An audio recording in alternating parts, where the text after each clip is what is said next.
So today is April 1st, and it's about the time of year when I would review my own personal 5D Thrive plan anyway. Typically review it quarterly. I review my 5D Thrive monthly at least, but quarterly I make adjustments to my plan. I might do it more frequently in this season of uncertainty, but at least I'm actually finding some stability in the notion that I'm selecting strategies and practices that I think will support me adequately, support my ability to thrive and to bring the fullness of who God has made me to bear for my community and for my people. If I design practices, choose practices that fit inside this weirdness called global pandemic lockdown, right? So here in my Moleskine journal is my 5D Thrive plan. I'm gonna walk you through it. So first, my physical thrive, how I will eat, move, and recover. So my eating practice, my dietary practice has changed a little bit because of the lockdown. I'm eating less, not tons less, just a little bit less because for two reasons. One is we're conserving food because we kind of, trying to go grocery shopping as infrequently as possible. But also I'm not gonna be as aggressively powerlifting, so I don't need as many calories. I'm also avoiding sugar, not categorically religiously avoiding sugar. Like some evenings, I might need a small piece of chocolate in order to maintain my sanity. Remember that all of the other bugs that can make you sick didn't go away because coronavirus showed up. They didn't I'll go on vacation and coronavirus is just taking this shift. Stay well, because there are 100 million ways to compromise your immune system and render yourself unable to help the people that are important to you. It's my movement practice. I do pull-ups every day. I'm doing the Russian fighter pull-up program. You can just Google that, with my oldest son because he's 12 and it's time to get strong, man. Taking a walk. I'm trying to take a walk, like walk the dog walk every day. It's raining here, which never rains here, but it's raining here a lot. It's making it hard to take a walk. But I'm trying to take a walk every day. And I'm still lifting. One big lift 4 days a week. So a deadlift, an overhead press, a squat, some kind of row are happening once a week. I'm not trying for personal record or huge amounts of volume. I'm just trying to do like a medium amount of volume and kind of inch the weights up. I don't want to be super sore the next day. Any energy that my body has to spend healing my damaged muscle tissue is not available to other things. So this isn't a time to chase personal greatness in my physical fitness, but it's really important to stay on top of it.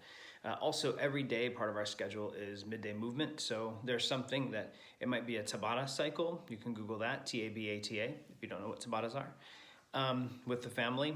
There's some kind of game with the family, or God forbid it's raining, we do just dance in the living room, and that's humiliating.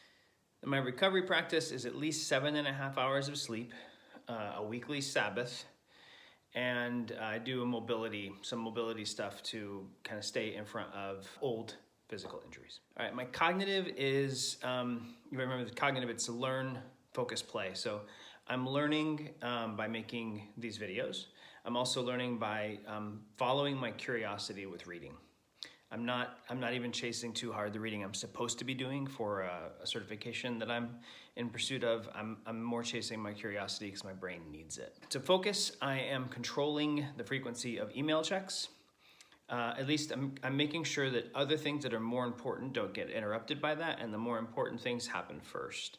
So like time with Jesus in the morning or meals with the family. I'm also limiting the number of times that I check coronavirus news. I have to check coronavirus news because it connects to my job with the community that I help to lead.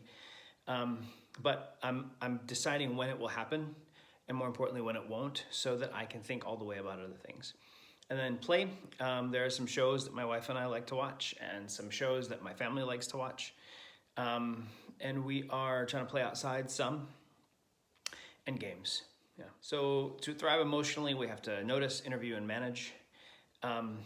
I am using those walks, walking the dog, to notice my feelings, to kind of look back over the time since the last walk.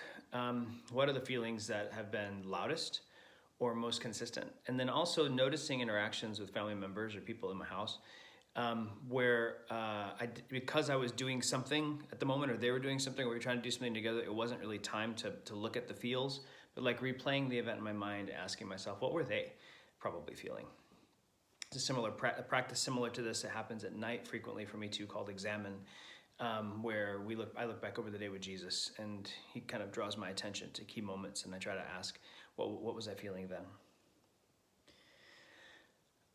With interview, I also use the Examine to interview the emotions to see what was it I was wanting. What was the desire that was active in my heart when I was feeling those feels, whatever they were. And then I'm also seeing a counselor almost weekly. Not, again, and it'd be fine if it were about a problem, that'd be totally fine. I'm seeing a counselor the way some athletes would see a massage therapist or a chiropractor or a physical therapist.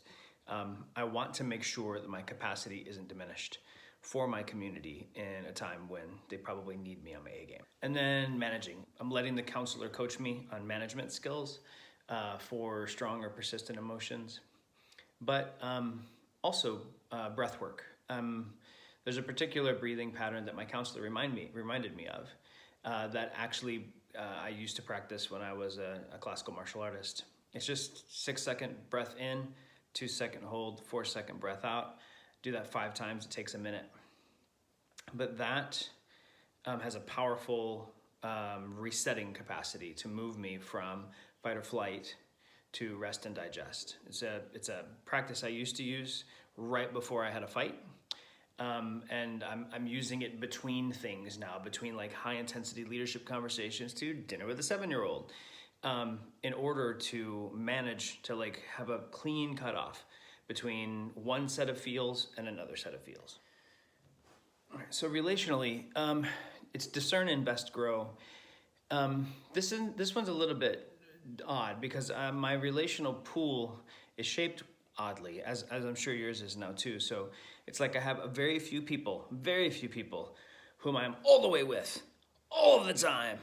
And then like 2 billion people that I'm with some of the time this way, virtually. So it's hard kind of to discern with whom. So I've kind of turned the lens on its side, and I've tried to discern how. How am I to relate? The people in my house, how do I want to relate to them? What do I want to make important? So for example, I'm noticing a need to shift from kind of an education-centric approach to the care of my kids, because they came home from 2 different schools, and we're trying to homeschool them in 2 different curricula, 2 really different educational philosophies actually, and both of them are a little different to our own personal educational philosophies. But like the amount of work that was sort of made the story about how can we help the kids do well with this. But we're also in lockdown in a global pandemic, and they can feel that something's wrong, something broke in the world, like everyone's not okay. And for some people, everything's not going to be okay, and they know that. How can they not? So I think I'm noticing an invitation maybe from Jesus to shift my attention, my strategic attention, from how will we make sure they learn all the things they're supposed to learn, to how will we secure for them the likeliest good outcomes emotionally in this period of time. How can we help reinforce or strengthen their meaning maker right now, even if that means less time on schoolwork? Yikes! Can we say that? Invest. I want to find a way to have dates with my wife where the kids don't feel shunned, but they're also not in the way.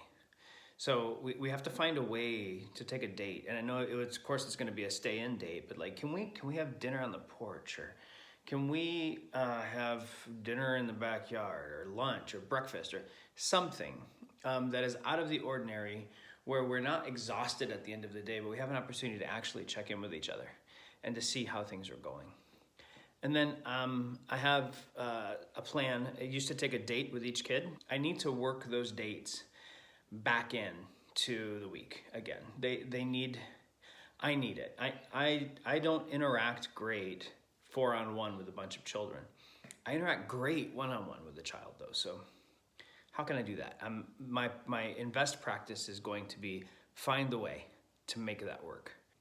And then finally, in all of the ways that I relate to the wide world, I'm strongest when I am perceiving the connections between things and making things clear. I can understand things and make them understandable. So that I'm noticing that I want to invest in that way and maybe take off myself the responsibility of investing in other ways. And then grow. I need to get better at the skills that like people who live on submarines have. I need to find those skills and just get better at them. That's my growth zone. How to live in a tight space with the same exact people for an indefinite amount of time with no clarity about the future. Those are the skills I'm going to grow in. And then spiritually, withdraw, gather, obey. I am morning prayer with Jesus as a withdrawal practice. I'm trying to find some moments for just silence. Then it's really so tempting. I didn't used to feel this way, but because of the particular nature of my job, I'm really tempted to check communication feeds to see if everyone's okay. I think it's an expression of my anxiety, not just to see what's happening in the world, but like, are all my people everywhere all right? To withdraw properly, though, I have to make space and silence. So morning prayer, silent moments, maybe even filled with that breathing, and then walking the dog. Gathering is the daily office. We pray as a household 3 times a day altogether. There's another video about that. A weekly Sabbath meal happens on Friday night with the other family, who we Zoom them in and we offer each other like communion and blessing and stuff back and forth. And then finally, connecting through spiritual direction, both offering it and receiving it. Obey. Examine is helpful for this. I'm still clinging to examine as a practice to notice obedience. But then also, I want to install in the week an opportunity to check in with the adults in my house. And I know this is going to sound a little utilitarian, but I think it's needful for my thrive, and also it's kind of what my strategy sense says is needful for my family's thrive. What is working and what is not working? As I approached building this plan, 2 questions that I came with were, what most needs to be adjusted in light of the fact that I'm in lockdown? And then what part of my personality, my soul, most needs attention right now? I think if you're moving from not living in lockdown to living in lockdown, those are good questions to approach this with. What will I have to consciously adjust because my movement is limited, my freedom is constricted? And what part of my soul will most need attention? And you may need to be in lockdown a couple of weeks. You may need to check that at the beginning, and then you may need to be in lockdown a couple of weeks and check in with that again. Because I'm noticing the things that I felt were most urgent 2 weeks ago are not most urgent now. And I don't know that means that I was wrong 2 weeks ago. I just think that these are some trying times, and we've got to be a little bit agile. So this video is longish, but I wanted to give you a concrete example of what it looks like when somebody makes a plan to thrive in lockdown. That's my 5D Thrive plan.